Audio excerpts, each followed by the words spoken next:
So I know a lot of women, single women, want to be homeowners. You gotta have some money. I'm letting you know right now, you need to have maintenance money, you need to have emergency money, you need to just have some money because every time you look around, something's wrong.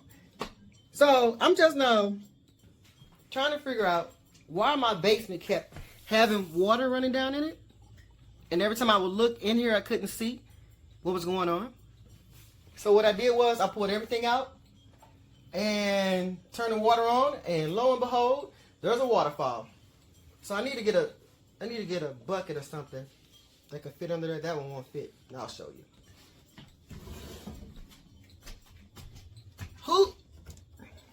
Who has time to be worried about some water, but it's going all the way down in the basement, all over my floor, and it's gotten worse. That's what happens when you just keep on putting stuff off. Hey guys, welcome back to the channel. Robert here. The first thing I want to address is proactivity opposed to reactivity, because nothing, our bodies, the vehicles that we drive, the clothing that we wear, nothing lasts forever. And so I find that as a homeowner and someone that helps people make that decision and get into homes, proaction, those of us that are proactive, doing preventative maintenance, taking care of stuff when you see it. If I heard her correctly, she said that, she was noticing water. Anytime you have some water anywhere in your property, that is a 911 situation. You need to stop, drop, and figure out where it's coming from and get it handled, because that water can cause a ton of other problems, not only health-wise, but just thousands upon multiple thousands of dollars in the home. And so that's just the truth of the matter. So if you want to be a homeowner, that's what I want you to understand. You got to be proactive and take care of things really before they happen. And then as soon as you find something, if that's the case, then you want to address it. Let's continue. All right, let me show y'all. All right, so I got a little small bucket thing. That's not a bucket, that's a bowl. What is that? Why is it doing that? So, I don't know what's happening, but a man will tell you, see, that's why y'all want to be single and have your own stuff, do my own thing. Y'all say y'all don't need men, but y'all need us. Yeah, we do need y'all. I ain't gonna lie about that. I ain't never saying I never need no man. I need more people than I know. So, I'm just saying it to say, you need some money, or you need somebody that you know how to fix those kind of things, or you might know how to do it yourself. Couple of other quick things that I just noticed. When you're a homeowner, single lady, guy, it really doesn't matter now. There's a lot of younger folks that didn't grow up in a time where you have to do a lot of fixing, and you may have not been trained. But again, ladies, I noticed even with my wife, and as I'm training my daughter, whenever you see something, don't get or be afraid. And you may not want to do the work, but here's the key that I want you to take away. With all the technology that we have today, YouTube, the very platform that you're watching this video on, there is a ton of information that you can glean from to make little fixes just from the eye or an eyeball test. There might be some, depending on how she cooks or what have you, there might be some type of a clog going on. If she had a lot of stuff under the sink and jostling things around, a pipe can loosen up over a period of time, a small crack, but more times than not, it's probably just loose. Looks like something is loose. And so utilize your phone with YouTube. Now, with the advent of artificial intelligence, ChatGPT and some of these other models, you can take a picture, even with Google, you could take a picture of a problem and ask the internet. So not saying that that's the ultimate thing that you want to do if you're a single lady, because as she said, and I'm not getting into this, so if you're a gentleman out there, go to those men channel where they bash women and stuff. That's not my point. The point is this: two's better than one. Okay. If you don't have that situation, however, as I wrap up before we move forward, utilize the technology. There's a lot of information. And again, just looks like something's loose under her sink and something that she can handle. Let's move forward. So Yeah, guys, when you are a homeowner, it's not just paying no mortgage. It's just not paying your insurance. It's not just paying your taxes. It's like all the time. You need something all the time. So it's always good to have, I'm going to say, at least 3 men in your pocket. Keep you 3 men in your life. That don't mean you having sex with them. Just means they can help you in these kind of needs. So I already made my phone call. I made 2 phone calls, actually. And hopefully somebody will come through soon. Another thing is, you have to stay on top of stuff all the time. So I bought this nice size house. My house ain't number 1,200 square feet. I'm sorry, 1,240. But that's with the garage, 2-car garage on there. Which is a nice size house, but kind of big in a way. Because when I bought my house at 27, I had planned on having a family. No, let me take that back. I bought it just in case I did have a family. I'll say that. I didn't plan on having a family. But if had I had one, this would have been a nice size house for us to live in. And that didn't happen that way. So I ended up with all this house by myself. But as long as I got a job, as long as I got money coming in, I can get the work done. I don't know what that is. So I'm saying that to say, yeah, you better find your life, have your life together. Move, dog. Man, this is a good video. We can glean a lot from it. And so I don't know about having 3 men in your pocket, but the way I hear that is this. You want to have your support system intact. Know thyself. That's what I say all the time. So in this context for this video, single women, if you do buy a home and you're not handy and you don't want to deal with those things, well then who can you count on? Do you have those folks intact so that you can reach out, be it a great contractor, somebody that you know, like, and trust, or a family member, parent, what have you. But make sure you have that support system in place before you take on the responsibility of having to deal with these types of things. Another thing that comes to mind that's not real popular now because of what's going on in Florida and some of those places, but you may consider a condominium or a townhome something that has a shared maintenance factor. Now there's going to be additional cost, but you get the benefit of home ownership without having to deal with some of the maintenance. But again, there's cost associated with it. So you just have to work with the lender that you know, like, and trust. That's going to help you look at or be able to present all of these different options to you. And you can look at the numbers to determine if this is something that you can actually do or not. This leads into what I would like to say is a budget. A lot of us don't want to talk about it, but budgets are very necessary. And just to take a page from VA loans, simple calculation, whatever the square footage is in your home, you need to factor in a minimum of 14 cents. So 0.14 times the square footage. And if you can't put that dollar amount away to the side on top of everything else you're doing when you buy the home, then I would advise you not to do it. Because when you don't do that, then respectfully, you have the opinion that this lady has, that it always seems like something is going on. Again, your body, if you don't take care of it, a lot of men do this, right? We don't go to the doctor. You might get a lot of mileage out of it. You might get a lot of mileage out of a car. But once it starts breaking down, it breaks down. So it's preventative. And this is why we're doing these videos, to change the narrative, because home ownership is so necessary for a lot of us to be able to have some wealth stake, some position to help protect us in the future. The last point that she made, you buy too much house. Never buy what you assume is going to happen in the future. I think she said she bought when she was 27, anticipating or thinking, hey, if I do get a family, you know, we can all live here together. Sounds good. But then as time goes on, if that doesn't happen, then you have more house, and you either, you know, in her position, you might want to downsize or maybe not, because home prices are a lot more expensive than they were when she probably bought, as well as interest rates, so on and so forth, if she's refinanced. So long and short, buy what you need.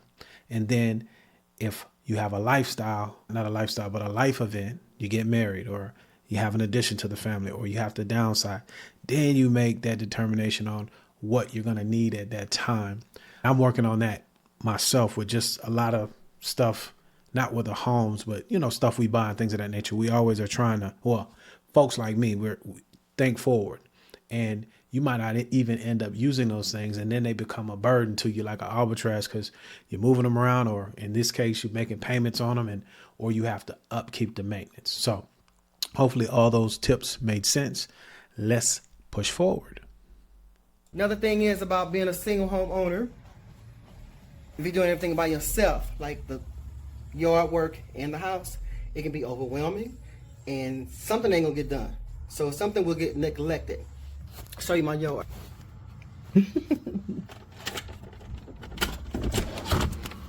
Guys, it is hot out here today. So my grass looked a whole lot better. It was worse than this. So all I do is just cut the grass and do the yard work as far as that, and like my shrubs and plants. I need to come out here and water my plants because they are not doing well. All this is mine, and I'm not even showing you my backyard or my side yard.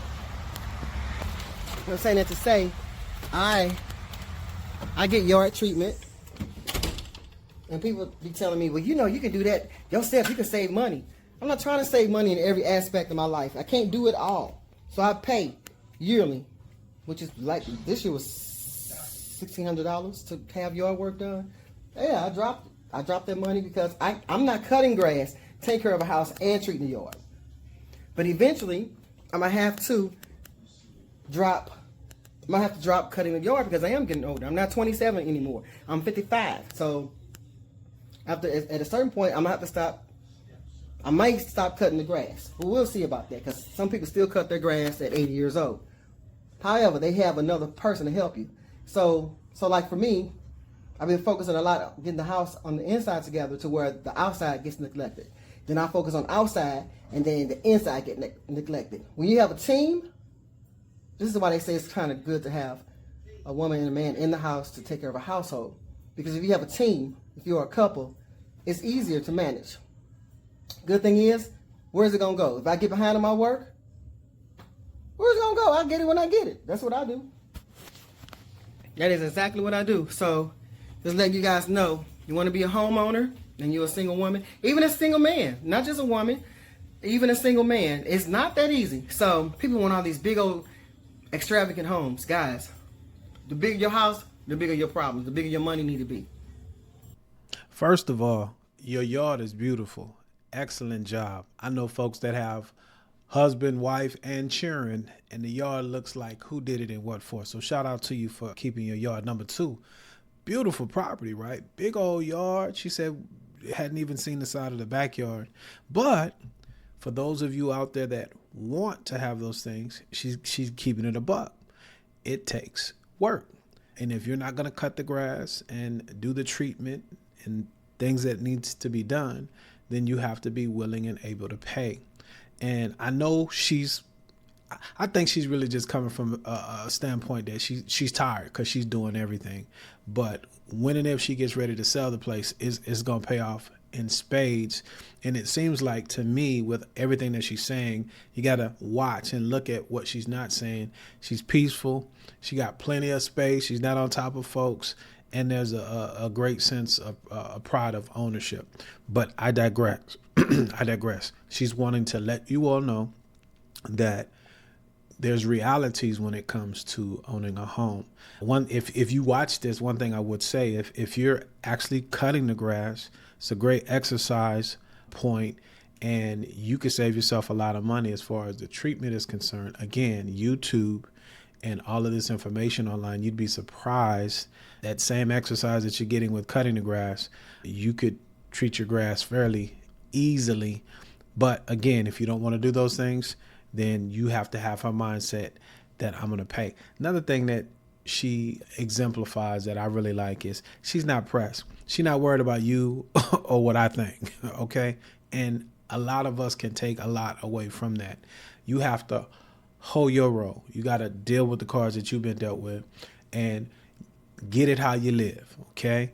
And like she said, if she has to, work on the inside a little bit, let the outside go, vice versa, she's handling her business. One other solution that I might throw out for anybody in this situation, multi-generational family or household, or bringing on a boarder or somebody. If you have that mindset, you may not. But if you have all that home, again, I guarantee you that her position is better than going out and renting. If that doesn't work, maybe it's time to downsize or when that time comes. But all those are options that she has because she got onto the property ladder when she got onto it. And for those of you out there that are contemplating, should I, it's like double dutch, if you know what that means. You're trying to jump in. I used to watch my cousin and them, and I used to try to do it, couldn't do it. But anywho, you got to get on the ladder because now she's going to have options. She has equity. She's taking care of her place. These are all the things that I see. And if I was speaking with her, these are some of the solutions that I might present to her. As a matter of fact, if you guys have some solutions that might benefit her or somebody in this situation, get down in the comment section. We have a very vibrant community. Shout out to everybody. We will not tolerate foolishness. It will be addressed immediately, but we welcome your opinion. We let you speak freely. And some of us adults need to work on addressing the issue and not the person. I digress. Your comments are welcome, and I thank you in advance. But what you guys think? I think she's doing an excellent job of keeping it real, but also shout out to you. You're handling your business at your house. Beautiful yard. I love a yard. Curb appeal is where it's at, especially when you get ready to sell. So I think I hit all the points on that one. Let's let her finish. Because just like now, I'm learning that a lot of people can't afford their homes. They're losing them because the way that things are going today, the government, whoever they are, the assessor's office, they're raising our taxes up to high hell. So if your taxes are with your home, with your mortgage, you can't afford it if they just hike your stuff up like 45 and 65%. So for me, when I first bought the house, I did have my house notes and my insurance and my real estate taxes included with my house note. Then I got smart. So I refinanced my house like 5 times because I was young and dumb and doing dumb stuff, spending money like crazy. And I took the homeowners out of my house note, homeowners insurance, and my real estate taxes out of my house note, because we don't realize it. If you leave those two things in your house note, you're paying compounded interest on that for 30 years. Like, why would I pay? Like, why was I paying for all that, for 30 years compounded interest? So I took it out. So I ended up just having a house note, and I'll just pay my real estate taxes at the end of the year, and I pay my monthly insurance on the house separately. Excellent breakdown of homeownership from her perspective. Thank you for being open, honest, and vulnerable and sharing your information with us. As we wrap this thing up, I want to hit a couple of things that she hit on and do a little correcting. So let's start with the last thing first. Once you're in your home for a certain period of time, depending on the loan type that you have, you do have the option to remove your escrow account. Or when getting into the home initially, if you put enough money down with the right loan type, conventional, 20% or more, you do not have to have an escrow account for your taxes and insurance. If you do it the latter on the purchase, when you remove that escrow, know and understand there's going to be an additional cost to do so. But if you're in the home, say you get the home with an FHA or a USDA loan, the escrow account is required. But say you refinance for whatever reason out of one of those two loans and you go into a conventional loan, if you have the equity position needed via principal or monthly pay down and equity in the home, then you can remove that escrow account. I want you to watch this video here on the warnings of doing so. You have to make sure that you're going to have those monies at the end of the year. The year comes and goes quickly. And if you don't have that money, you can have yourself or put yourself in a jam. So again, watch this video here on the dangers of an escrow account so you can understand, not to put you in fear, but for you to understand the pros and the cons of it, right?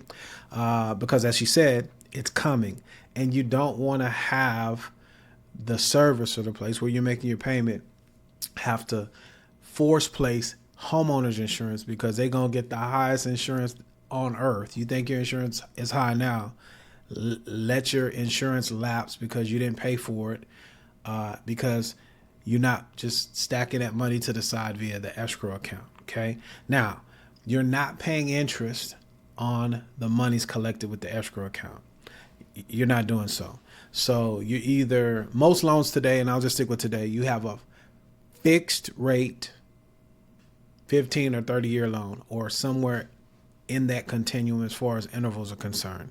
So don't think that, hey, my escrow account is adding on to the total amount of interest that I'm going to pay. That's incorrect. So if you want to pay your own escrow, by all means, take those monies though and maybe put them in a high yield savings account and earn you a couple of bucks while you're waiting on the taxes to come, because they have to be paid anyway. Another thing that she mentioned is how the assessment on the property went up from when she first bought it, especially if you owned a home prior to the pandemic, because depending on where you are in the country, you had a hockey puck stick increase in the value of your home. Well, that's how taxes are assessed. And so some folks might find themselves in a jam because of that. It's a good thing I have the equity. It feels good, right? But my taxes are going up. Or you may have been in an area where folks are coming in, they call it gentrification. And now they're selling homes for $200,000-$300,000, and you bought your home for $75,000. And so what you have to understand, potential homeowner or current homeowner, is this: untapped equity is just that until you sell the home or HELOC or HELOAN. Okay, these are things that you might be able to do to tap into some of the equity and better your position. Again, you want to do it wisely. She mentioned when she was younger, she refinanced a lot. You shouldn't be refinancing unless there's a net tangible benefit, not only with the loan, but for what you're going to do with the money. Don't go on vacation, but you're grown. You can do what you want to. But again, make sure that there's a reason for it, because this is where the home begins to help you better position yourself. So hopefully you're taking those monies out either to invest in one of your most valuable assets, which would be yourself, a business, buy some real estate, something of that nature. But that's what's happening. So I said all that to say this: nothing stays the same, guys. As we get ready to wrap this thing up, you got to be proactive and not reactive. Not just with homeownership, but again, in life. But the video's about homeownership. So if you don't want to do those types of things, or if you don't have that mindset, make sure you have a support system in place. Make sure you have the monies to take care of the things that you need, because they will eventually have to be replaced. It is what it is.